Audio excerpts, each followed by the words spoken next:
Hello students, आज के video में हम रिडम्पशन ऑफ डिबेंचर टॉपिक में, क्योंकि हम लमसम मेथड पहले से पढ़ते चले आ रहे हैं और बट ये हमारे लिए काफ़ी इम्पोर्टेंट टॉपिक है, काफ़ी इम्पोर्टेंट मेथड है जो काफ़ी बार बोर्ड एग्जामिनेशन में पूछा गया है। इसलिए इस मेथड को और अच्छे से समझने की कोशिश करते हुए एक क्वेश्चन आपको प्रोवाइड कर रहे हैं। दिया हुआ है, Prem limited had a balance of ₹55 lakh in its PL account.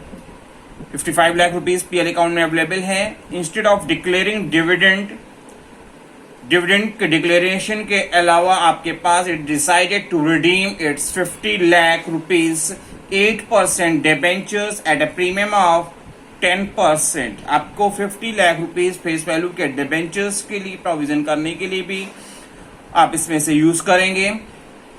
Out of profit लिखा हुआ है।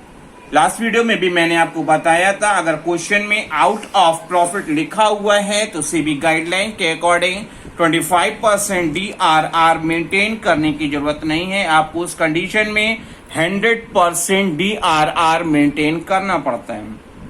On 31 March 2018, the company invested the required amount in fixed deposit in a bank on 30 अप्रैल 2017 और जो इन्वेस्ट किया गया है eight the rate of 8% per annum की rate से।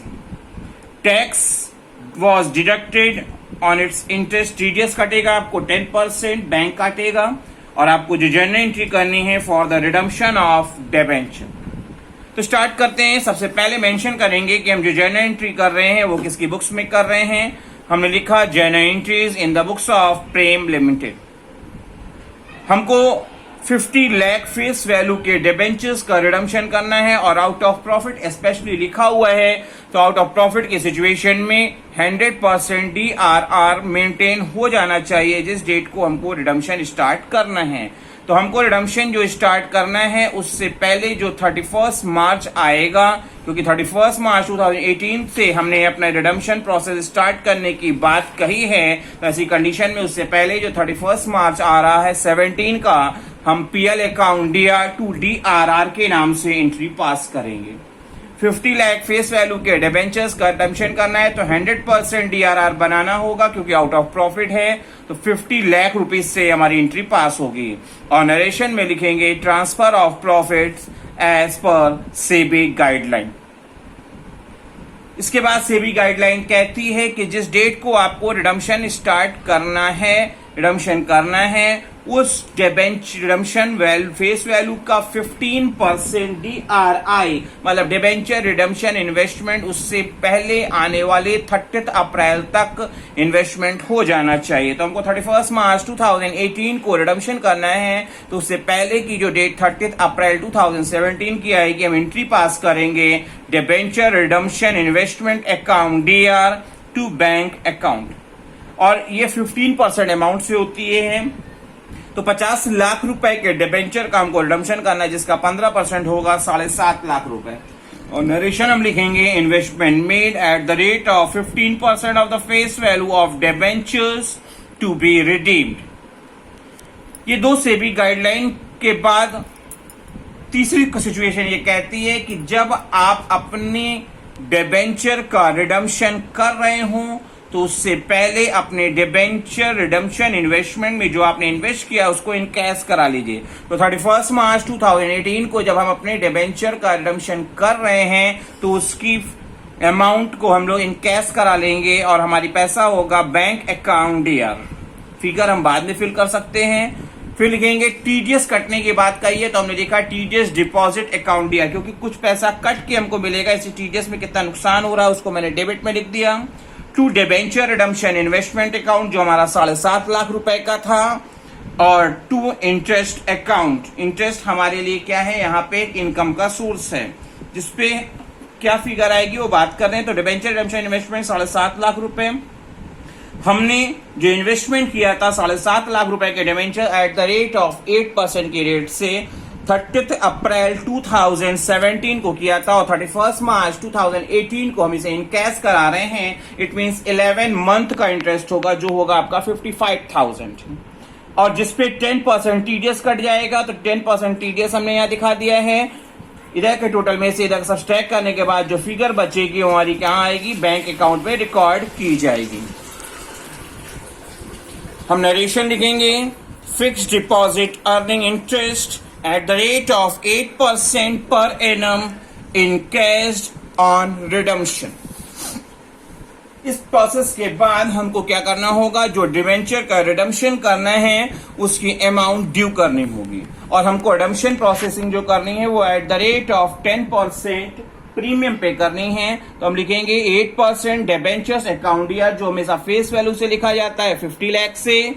Premium on redemption of debenture account year, premium भी का भी व्यवस्था करनी है, तो 50 लाख का 10% कितना होगा, 5 lakh. To debenture holders account total 55 lakh rupees से। और हम नरेशन लिखेंगे अमाउंट ड्यू ऑन रिडम्पशन। जब ड्यू हो जाएगा, अरेंजमेंट हो जाएगा, तो हम पेमेंट करेंगे, और पेमेंट पैसा पाने वाला कौन होगा, debenture holder. Debenture holder receiver है और रूल कहता है डेबिट द रिसीवर। हमने लिखा debenture holders account DR to bank account 55 lakh rupees से। और हमारी नरेशन होगी payment of amount due to debenture holders. इसके बाद जब आप डिवेंचर का रिडम्पशन कर लेते हैं तो उस अमाउंट को डीआरआर में जो पड़ी हुई है उसको जनरल रिजर्व में हमको सबसे लास्ट में ट्रांसफर कर देना चाहिए। हमने किया debenture redemption reserve account DR to general reserve account. 50 lakh rupees value के डीआरआर पड़े थे जिसे जनरल रिजर्व में हमने ट्रांसफर कर दिया। और नरेशन अब हम लिख रहे हैं transfer of DRR account to general reserve account on redemption. और सबसे लास्ट में जो हमने इंटरेस्ट की बात कही है 55,000 की, उसको हमको क्या करना होगा, पीएल में ट्रांसफर करना होगा। और आएगा interest account DR to PL account 55,000 से। और हम नरेशन लिखेंगे transfer of interest on investment to PL account. इस क्वेश्चन को और अच्छे से आप समझ सकें इसलिए हम एक क्वेश्चन आपको और प्रोवाइड कर रहे हैं। दिया हुआ है x limited issued ₹80 lakh 8% debentures of ₹100 each. 80 lakh rupees value के 100 रुपीज वाले डिबेंचर्स अगर बात करेंगे तो नंबर ऑफ डिबेंचर्स कितने होंगे, 80,000। On 1 April 2015 the terms of issue stated that the debentures were to be redeemed at a premium of 5%। और कब करना है, 30 जून 2020 को। कंपनी ने जो भी था डीआरआर में वो प्रॉफिट से ट्रांसफर किया है। कैसे कैसे किया है, 5 लाख रुपए डीआरआर में 31 मार्च 18 को, 5 लाख रुपीज आपका कब हुआ है, 31 मार्च 19 को। और हमारे पास 25% अमाउंट होनी चाहिए, ये बात आपको ध्यान रखना है। जब आप डिबेंचर रिडम्पशन स्टार्ट करें उससे पहले की फाइनेंशियल ईयर के एंडिंग डेट तक 25% डीआरआर आ जाना चाहिए। तो इसके लिए आपको देखना होगा 80 लाख का 25% होता है 20 लाख, 25% होता है 20 लाख। और हमने 5 और 5 10 लाख का अरेंजमेंट किया है, इसलिए रेस्ट ऑफ 10 लाख रुपीज जो बच गए हैं वो हमको फिर क्वेश्चन में लिखा नहीं है, बट इसको हिडन मानते हुए और पढ़ते हुए हम क्या करेंगे, 31 मार्च 2020 को बैलेंस 10 लाख रुपीज हम डीआरआर में ट्रांसफर करेंगे। और हमको जो जर्नल एंट्री पास करनी है for the issue of debenture and redemption of debenture. तो स्टार्ट करते हैं। सबसे पहले लिख देते हैं किसके यहां बना रहे हैं, और हमने बना रहे हैं journal entries in the books of x limited. हमको इशू की भी एंट्री करनी है और रिडम्पशन की भी एंट्री करनी है। इशू एट पार हुआ है तो डेट हमारी 1 अप्रैल 2015 को हम रिसीव की जब एंट्री करेंगे लिखेंगे bank account DR to 8% debenture application and allotment account 80 lakh rupees से, क्योंकि हमने जो इशू किया है एट पार किया है। और नरेशन लिखेंगे debenture application and allotment money received. इसके बाद हमको क्या करना होगा, ड्यू करना होगा। और जब हम ड्यू करेंगे तो हमने क्या किया है, 8% debenture application and allotment account DR 80 lakh से।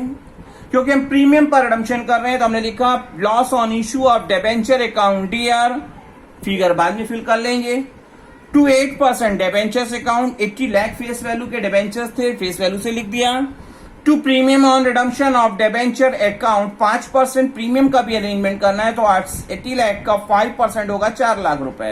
क्रेडिट का टोटल आ रहा है 84 लाख और डेबिट में मैंने केवल 80 लाख लिखा है तो balance figure 4 lakh rupees loss on issue of debenture account के नाम में रिकॉर्ड की जाएगी।